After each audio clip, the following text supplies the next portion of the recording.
Premium Time with John Darr. It is Tuesday, April 13th, and I've got a new co-host with me today that I'm excited to introduce, my man, Colin Austin. What's up, dude? What's up? Thanks for having me.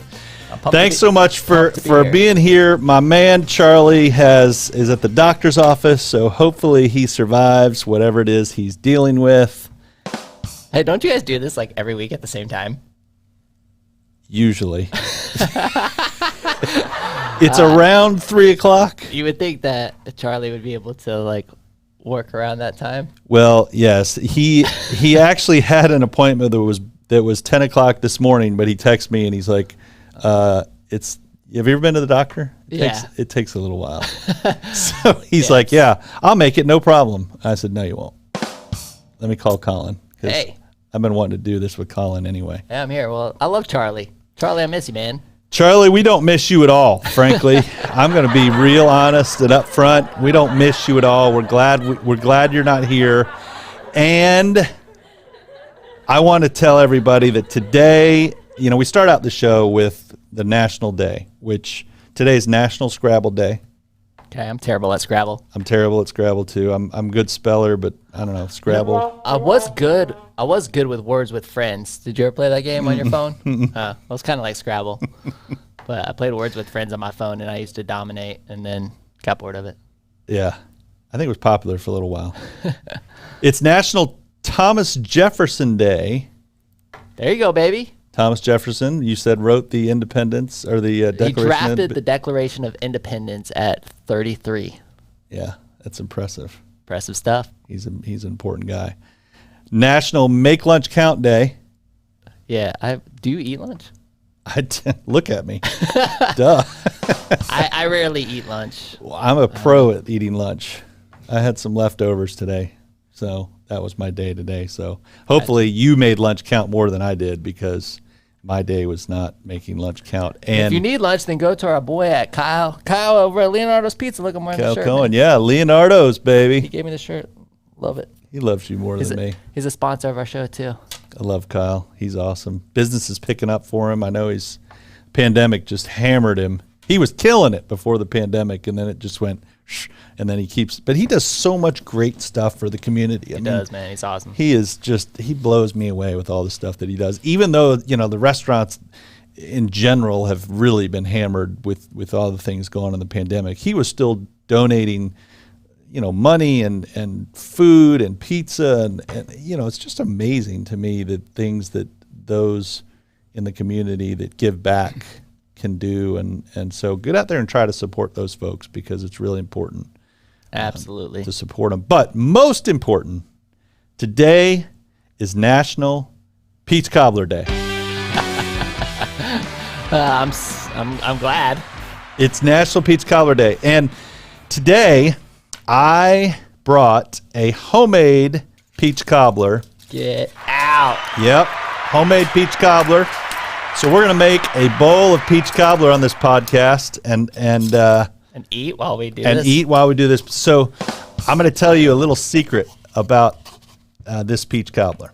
Okay? So we'll see. We also have ice cream too. So if Elio's not producing this podcast, he can run and get the vanilla ice cream. We'll see what happens. When he leaves. Sprint. When he leaves, then we can take over to the buttons and push buttons that do stuff that here they go. That's you. I'll serve you first. Is that big enough? Oh, that's great, man. You need Thank to you. eat. You're kind of skinny. This is true. So you made this? I didn't make this. I was about to say. My wife did. The best realtor in the world. Cheers to your wife. Holly Darr made this. It Holly, looks thanks so much. And smells really good. But I'm going to tell you a little secret about this peach cobbler. Okay. Can I eat while you do? You can. Right. It is Peach Cobbler Day, but as some people may know, there are not really fresh peaches in the store. So here, I got to taste this and see how good or bad it is. That's great, man. That's so good. That's amazing peach cobbler. Yeah, look at that. It actually is really good. Well, those aren't fresh peaches. So, we have comments. We have comments. Sean Morrison. What's up, guys? Sean Morrison. What's up, Colonial Sean? Hey, man, thanks for watching. I wish you were here to enjoy some of this fine peach cobbler with us because it is amazing. I'll eat your portion, though. Colin will eat your portion of peach cobbler. So this is a peach cobbler with not fresh peaches, it's really, really freaking good. Mm-hmm. I'm surprised. So what were they, like canned peaches or something? I don't know. I tell you what I should do is probably put the recipe in the comments. You should. So as soon as fresh peaches come out, which I guess are June, July, August. I have no idea, man. I have no Why are you looking at me? I don't know.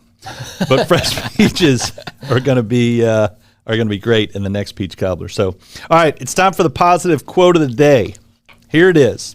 Some of the world's greatest feats were accomplished by people not smart enough to know they were impossible. By some guy named Doug Larson. Do you know who Doug Larson is? I don't. Please fill me in. I don't either. I never know who these quotes come from. I don't know what they did or what they do. I just find them and put them in there. But it's really pretty good. I felt like, some of the world's greatest feats were accomplished by people who were not smart enough to know they were impossible. I remember when I started in business, I didn't know really what was possible or impossible. I just kind of put my head down and tried to sell insurance. And I had one goal when I was creating the insurance agency or building my book of business was I wanted to sell one more policy. And I always went back to that goal. As soon as I closed a deal or helped somebody with their insurance, I always knew that, okay, well, I just want to sell another policy and sell another policy. And that's what kind of kept me focused. When you were starting New Scooters for Less, did you have a goal? Did you have a set of goals or set of missions and that sort of stuff? Or did you tell us about that? Yeah, I mean, I think in business, the hard part is always that initial.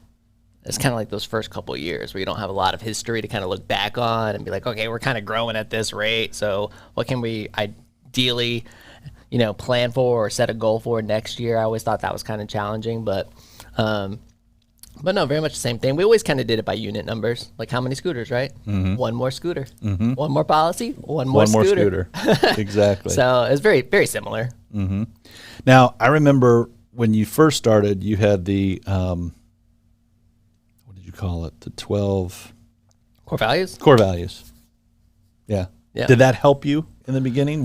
Talk about that a little bit. Our core values really helped hold us accountable, right, to the way we were going to achieve the mission or those goals. Mm-hmm. So, for example, our top core value is to create and recreate the UCE, the ultimate customer experience. So everybody, a lot of businesses and a lot of people in Gainesville know us as kind of one of those customer-centric, customer-focused, crazy experience businesses, right? And that's something that we're very proud of because we want to be an example when it comes to the customer service and the customer experience. So, mm-hmm. So that was just one of those things that we would always, if we don't have great reviews, if we don't have, great surveys coming back from our customers, if our customers aren't, spreading great word of mouth about us, then we're not living up to that value. Mm-hmm. We got to reassess and we got to check ourselves and come back and be stronger, So that's just the accountability measures of those core values. Yeah.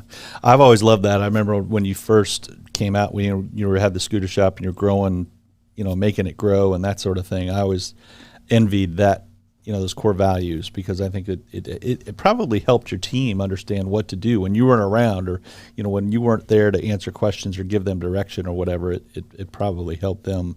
Hey, go back to these core values because that'll probably answer the. The thing that I like about core values the most is it allows your team to make decisions when you're not around, right? It empowers them. Mm-hmm. I always told my team, I was like, hey, if you make a decision that's based on one of these 12 core values, like it might not necessarily be the decision that I would have made, but if you can go back to these values and say, I made the decision based on these, like this is why I did what I did, mm-hmm. then you're not going to lose your job. Right. So like that was always one of those safety nets because it was like, hey, like if you just do it according to these values, you're good. Mm-hmm. Yeah. And then, the coaching comes later. You might have done it a little bit different. It's like, sure. Okay, let me show you how I would have addressed this problem. And then you coach them. And that's a great tip because, I've got almost 60 employees now, or 60, I don't call them employees really, they're team members. And, I can't be there for all of them every day. And it definitely helps, the employees, when they have to make a decision or have to decide how to handle a customer, it gives them some guidance on, what the right thing to do and the wrong thing to do is. And there's lots of times where they come to me and they say, hey, what would you have done in this situation? And sometimes I would have done it the same, and sometimes I would have done it different, but if they follow that core value or that mission of the agency, then, it tends to work out, which is kind of cool. That's right, baby. All right. So I've had a couple people ask me about doing a segment on sales and sales tips. So hopefully we're going to start this segment and hopefully you guys get some value out of it, because here at Premium Time with John Darr, that's the goal, is to try to bring value to the folks that watch.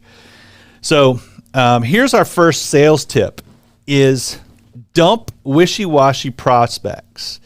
The best salespeople know that sales is a numbers game and it's a time game, and the goal is to sort through those prospects as quickly as possible to find a few great prospects. Instead of trying to persuade every prospect to do business with them, top salespeople get weak prospects to weed themselves out quickly so they can spend time on the best prospects. So I can elaborate on that a little bit. A lot of times early on, we will, when I was starting out in the business, I basically wanted to write insurance for anybody I ran into. And I still want to help as many people as I can. But sometimes there's just people that I can't help, which is hard for me as a salesperson, but it's important to kind of weed out those folks that just aren't sure about whether they want to do business with you or not.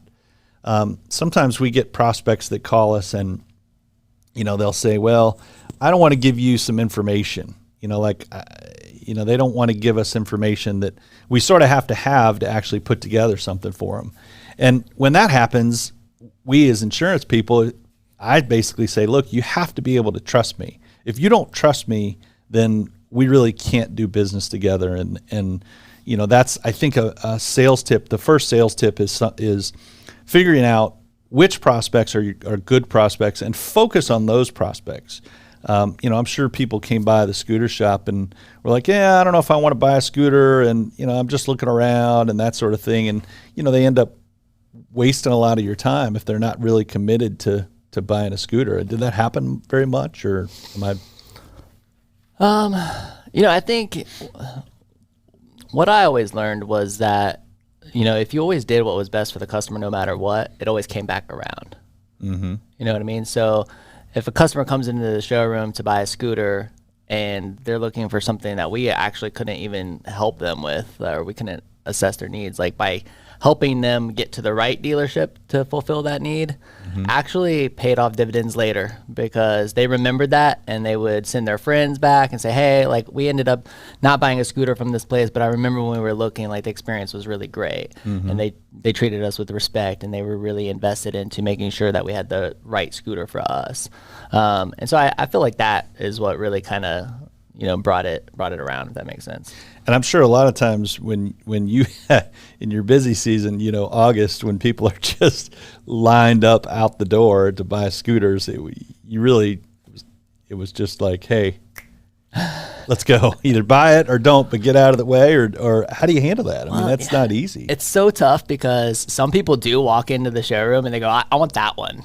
All right. And like, you're excited. It's like, done. It's like, hey, John, I need that policy. Right. Right. But then you get the people who want to ask like a million different questions, and you got to invest in that relationship a little bit and spend more time in there. And so like, it's going to just be one way or the other, really. I mean, Did you guys do anything to figure out if they're going to buy a scooter or not? Like, were there any like questions that you asked that you could get them to commit to? I always had the mindset that if they were walking into our dealership, they were ready to buy a scooter. Somewhat interested. Yeah. Yeah. Like, I mean, sure. I don't know. I think people value their time so much now that just going to look, it's just not a very common thing anymore. Like, I don't feel like if you go and maybe I'm wrong. Maybe people go from car lot to car lot to car lot just to see what's there. But I have a feeling that most people who are going car shopping have done some homework. They've done the research. They know what kind of car they're looking for. They know what color they want, or whatever, whatever fits their criteria, they're going out with that stuff in mind. And so it's very similar when it's with a scooter. They're coming in, they know the price range, they know what they're going to be using it for and how long they're going to need it and the brands they're interested in. They just kind of already know. Do people come to your shop knowing a little bit about the different scooters? Or, I mean, I know when I came to you, I was like, hey, I need a scooter for my daughter. Yeah. I didn't do any research. I was like, which one? But that's different, right? Because you trust the salesperson. Yeah, it's all trust. It's like, hey, well, this is the one that I would get. Yeah, it was easy. Right? So that makes it super easy. But yeah, I would say the majority of people will have a very strong idea what they want, and they come in and they go, I want that one. Sean Morrison has another comment. Number one killer for sales agents are clients who can't make a decision. Oh, man. Telling me. Exactly. Well, and, the other thing with that is, have you ever seen salespeople overtalk the sale? Oh. Where they basically lose it because they talk too much? Yes. And they're giving out too much information. Sometimes that client has kind of made the decision. You just need to shut up. Yeah, there is no doubt. I used to listen, and I still do sometimes, listen to phone calls within my agency as to, when agents are talking to prospects. And there were times that I'm listening to these phone calls going, okay, they're ready to buy it. Just ask them to buy it. They're ready. Yep. No, you don't need to. And they'll go over replacement cost or this feature or other, whatever they're going over. And I'm thinking, they're ready. They're ready to buy. Yeah, they're done. They gave you a buying signal. And anyway, so. You know what your tip here kind of also reminds me of? It's a piece of advice that I normally give around networking. Okay. Because a lot of people will go out networking. They'll go to a chamber after hours event, and they kind of have this. It's almost like having a goal in mind to hand out as many business cards as possible. Mm-hmm. And you don't really build the relationship that way. You don't really build that connection, right? But if you go to a networking event with with this mindset of, all right, I'm going to walk away with 3 new friendships or 3 new relationships, and I'm going to, get into 3 healthy conversations here at this networking event, and then I'm going to follow up with those 3 people and have coffee with them later. Right? That's really diving further into those relationships and making those prospects stronger prospects. And not only that, but just valuable relationships and friendships that might not necessarily buy an insurance policy from you, but will remember you when it is time for their friend to, or whatever the case might be, right? Anytime I went to a network event, I was, whenever I went into the room, I said, look, everybody in this room needs insurance. Everybody has to buy insurance. So as far as a prospect goes, they were all my prospects. So, I never worried about trying to go through the room and go, okay, this guy might need a scooter, that guy might need a scooter. And I saw a stat that 83% of salespeople never ask for the, yes, thoughts. Tom Gee, is that Tom Galat, my man. Yes. Tom's amazing. What up, Tom? So that's kind of scary. That's a scary stat. And Tom's an expert salesperson too. That's a great statistic. I've never seen the statistic, but I will tell you the secret to my sales was always ask. It was a one word, ask. My dad taught me, he says, just ask, because you don't know where you are unless you ask them to buy. You can talk and tell them about features and all that kind of stuff, but until you ask them to buy whatever product is you're selling, you didn't know. So, you start out, he always used to say, when I start out, I'm at no. So if I ask, I might get to a yes, but if I don't ask, I'll never get to a yes. So that was one of the things that he taught me. How many touches do you find are normally necessary, in your business? Because, sometimes you can scare off the prospect, right, by coming in too hard, too fast. So much of what we do is based on trust. So, what I've always tried to do, whether going back to the networking event or whatever, was just try to meet as many people in the room as I could meet and really just get to know. I was more interested in what they were selling than what I was selling, because I knew they needed insurance. Right. That was a given. But I always love to go around the room and try to figure out, hey, here, what do you guys have to offer? What are you selling? And tell me about it. And that always helped. Talking about meeting people, our audience in LinkedIn, Derek Staples from Canada says cheers to you guys, and Melissa from Nebraska saying hello to Justin Laird. I know most agents do not have a system in place for referrals. So that's true. Your audience in LinkedIn. Nice. The audience in LinkedIn. Well, nice. I appreciate you. If you guys are watching this on LinkedIn, hit that little like button, and it would do wonders. I would appreciate it very much. If you're watching on YouTube, subscribe to the channel and hit the little thumbs up. Make a comment. I don't know. Tell us we look goofy. Who cares? Just tell us tell us you like beach cobbler. My wife, she was more interested in like a blueberry cobbler because the blueberries are out right now and they're amazing. She's like, why does that have to be peach cobbler? But anyway, check. So now let me repeat it again so they know that we cared about them. So once again, Derek Staples from Canada, Melissa Vincent from Nebraska, Justin Laird in LinkedIn. Thank you so much for watching, for tuning in. Say hello from the production team. Hey, Derek Staples, put your address on there because I'm going to send you something for the first international comment. We're going to send you something from Premium Time. So comment on there what your address is, and or send me a message if you don't want to put your address. That's fine. Send me a message that's your address, and we'll send you something from Premium Time. We appreciate you watching. Patrick Benny's, we made it. We made one on Saturday from. I think he's watching from. I don't know, but Patrick Bennis made one. He made a hole in one. I think he said. We made one on Saturday. Maybe it's what you are eating. I don't know. Pat, he made a peach cobbler. What? Well, ask him where he got his peaches from, because my wife could not find fresh peaches. Maybe he used canned peaches. I don't know. That's fine. Hey, it's very good, and that crust is amazing. Holly killed it. Dude, I love this. This is live on LinkedIn too, you guys. Man, I'm so proud of you, bro. Boom. Yeah, he said this is awesome. Blueberry cobbler. He made a blueberry one. Blueberry. The best. Yeah, I'm probably breaking all the rules by eating during the podcast, but thank God we have no rules. So can I ask you a question? Yeah. I do this sometimes because I like to interview. So what is the biggest mistake that salespeople make? They don't ask. So that is the biggest. In my opinion. Okay. That, in my opinion, they don't ask for the order. There's only 3 reasons people don't buy something from you. Did you know that?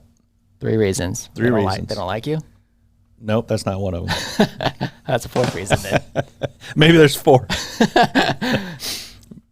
No need. Okay, makes sense. Right? You don't have the need. They're probably not going to buy it from you. So, no money. You can be the greatest salesperson in the world. If that person doesn't have any money, they're not going to buy from you, right? And the 3rd reason is not now, meaning I don't want it right now. I may want it later, but I don't want it, whatever you're selling me, not right now. If you're in the equator in July, you don't need a jacket. Mm-hmm. But if you flew to the North Pole the next day, you need one. You probably need a jacket. So, so those are 3 reasons. So, I don't know if that helps anybody out there. I would think if you can overcome those 3 things, then you can usually make a sale. And that's, hopefully that helps some people. So you guys aren't you don't have any seasonality, right? Have you ever worked in sales with anything seasonal? No. Just you, my man. Yeah. I mean, you were like the ultimate. It's I love sales, right? I love sales, but one of the things that is super challenging is our seasonality. Yeah. Right. And one of the things that I've noticed is when we get super busy, you kind of get into these times where it's you walk in and maybe you already know what scooter you want. You're like, oh, I want that one. Mm-hmm. Right.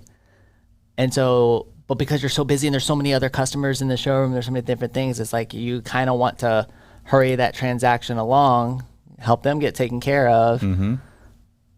and get to the next customer, right? But at the same time, I know I'm man, if we could just spend a little bit more time John Darr, maybe he'll get the helmet, maybe he'll get the lock, maybe he'll get the weather cover. Maybe you'll be able to add on those extra policies and ask him, hey, do you need a helmet?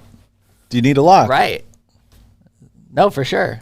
And so we try to keep like checklists to like remind our sales team, but still it's because of the seasonality. It's always like rush. I mean, I don't know if you know this, the record, we sold 42 scooters in one day. Holy cow. Yeah. Crazy. That is nuts. Yeah, I mean, as much as I liked it, I didn't like it. You know what I mean? Like I liked it, and I didn't like it. Well, you can go back, I'm sure, and go back and say, okay, we didn't sell this person a helmet, or we didn't sell this person, sure. Why didn't we? Now we got to go back to these, because they need a helmet, whether they wear it or not. Courtney Darr, you better be wearing your helmet. So we have another comment from Justin Lair. He's saying, John Darr, who did you take for the Masters? My picks were junk. My picks were junk. All right, do you want me to talk about the Masters? So, my pick was not Hideki Matsuyama. It was not. So, I have a college buddy of mine that we text every year on Wednesday before the Masters. And my 3 picks were Bryson DeChambeau was one of my picks. He was terrible on Thursday and never really recovered. My other pick was what up, Charles? Oh, my other pick was Matthew Fitzgerald. Charles Rickey. My other pick was Matthew Fitzgerald, which he did pretty good. He made the cut and did okay, but he didn't win. So I did not pick Matsuyama. It was a really boring Masters because he was up by 3 or 4 most of the Sunday, and it wasn't until the end that he kind of got close, and Schauffele just hit the worst shot on 16 that he shouldn't have hit that shot. I don't know what I think his caddy probably messed up more than anything, because as soon as he took that 8-iron out, if I was the caddy, I would have been like, what's that movie where he takes the club and breaks it over his knee? And it's probably terrible. Yeah, I don't know. Happy Gilmore? Yeah, one of them. I don't know. But anyway, he needed to hit a 7-iron, and if he hit 7-iron, and he could have won the Masters maybe. But congratulations to Matsuyama. He played wonderfully. First Japanese golfer to win a major. Awesome. So that was really cool. I was excited for him, and he won the Masters by 1. Second place was a kid named Will Zalatoris. Nobody's ever heard of. Completely out of left field. Young kid that played amazing, and you will see more of him. He's an ultra talented kid. So it'll be exciting to watch and see what he does. But there was the consummate pros like Jordan Spieth was in there. Mm-hmm. He was making a run at it, and a couple other guys, but not really many of the big names. So it was kind of, I don't know, it was kind of boring for me. Do you do a bunch of deals on the golf course, John? I do. Yeah. You're one of those business guy. I don't do as many as I used to do. Like when I was younger, I would definitely ask, because I was trying to sell one more policy, and now I have an amazing team of people that I basically say, hey, I'm going to get you in touch with my amazing team of people, because they are really good and they actually get in the trenches and do that. Cool. And so I hand them off more than I ever have. But look, I'm terrible at golf. Yeah. But I'm a great golf cart driver. I love it. If you guys ever need a golf cart driver, Colin Austin is the man. So talking about golf, Patrick Benny's on LinkedIn, that is, by the way, we're on fire on LinkedIn. He's saying, I heard that the Masters win is worth $1 billion for Matsuyama in Japan. What? So I think the prize money is $2 million. But Patrick Bandis, thank you for the comment. You were my man, Patrick Bandis. We're having Leslie on next week for the amazing give. We can talk about that. But real quick, yes, the word is that the Masters, because he's from Japan, and Japan is such a golf crazy country, that this win could be worth $1 billion to Hideki, and which is just a mind-blowing number. But yeah, it could be worth that, because the sponsor, he's going to be revered in Japan like nobody he's gonna be just carried around the town and anything he wants for forever. So he is definitely a legend. And supposedly he drives an old minivan, so he's a pretty humble guy. So Justin Lair said Sander had a chance until 16. Yep, that's what I said. He hit that 8-iron on 16. It's just the wrong club. He should hit 7-iron, but that's okay. Hey, do you want to talk about the amazing gift before we end this show? And yeah, of course, man. Talk about the amazing gift. So you're hosting. I am. I've been blessed with the honor to host the amazinggive.org. And Elio's going to be there wrapping up the show. He's bringing the fiesta. Bringing the fiesta like he does. And we will be there, and I'm going to be checking in. I think it starts from 7 a.m. to 7 p.m. And there'll be check-ins every hour. But I start around 9 a.m. because 7 a.m. is kind of early. That's early for yeah. But podcast I'll be guy. Starting 9 a.m. I'm going to be going every hour at the top of the hour, checking in, and we'll be talking to different members of the community throughout the day. Go to theamazinggive.org, and there's nonprofits all over. Oh, there it is. Awesome. There's nonprofits in there. You can donate to the nonprofit of your choice. Several great nonprofits. Apparently, they raise the last few times they've done this, they've raised like millions of dollars. It's crazy. Like a big deal. So cool. So I'm honored to have been asked to host this throughout the day. And yeah, man. And then at the end of the day, there's going to be a celebration at Celebration Point, and that's where we'll be on stage and doing some stuff towards the end of the night. So we'll be there. Definitely come check it out, baby. It's going to be a good time. All right, so real quick, Whoa GNV. Okay. Who we got coming up? Oh. Can you tell us anything on the Whoa GNV podcast? So, well, I'll tell you, this week's episode released with Victoria Liu of Bippo, which is great, man. I mean, just her story reflects mine in several different ways. Young entrepreneur who started her business in school, didn't really have the support of her parents, and did it anyway, and is just doing really well. Some really cool stuff coming from her. In the pipeline, we are going to have Ryan Frankel from Frankel Media Group. That was a great episode. We already recorded it, and it will release here very soon. So, yeah, just some really great episodes coming up. Definitely check it out, you guys. WHOAGNV.com. This man right here has been a sponsor of our show, and I'm so grateful for your sponsorship, man. Thanks for supporting us. My pleasure. Leonardo's Millhopper has been a sponsor, and just I love this community and everybody coming together to really boost Gainesville, man. It's awesome. Yeah. Love it. Keep up the great work here. All right, here's your insurance tip on the way out, because I hear the outro music, so that means shut it down. All right, make sure you download the app on your phone for your auto insurance, because I had a friend of mine getting a little fender bender, and they didn't quite have their insurance card. So make sure all the insurance companies, doesn't matter who it is, will have an app. Download the app and make sure that you have the app so you can show them proof of insurance at all times. There's my insurance tip. Hey, man, thanks for joining me. Hey, buddy, thank you. Awesome show. I appreciate it. You guys, thanks for watching. It's Premium Time with John Darr. Make sure you like, subscribe, and watch us on LinkedIn. We appreciate you taking the time to watch us. And happy National Peach Cobbler Day. I'm going to finish my peach cobbler while it's still a little warm and add ice cream. Y'all be good. Take care. See ya.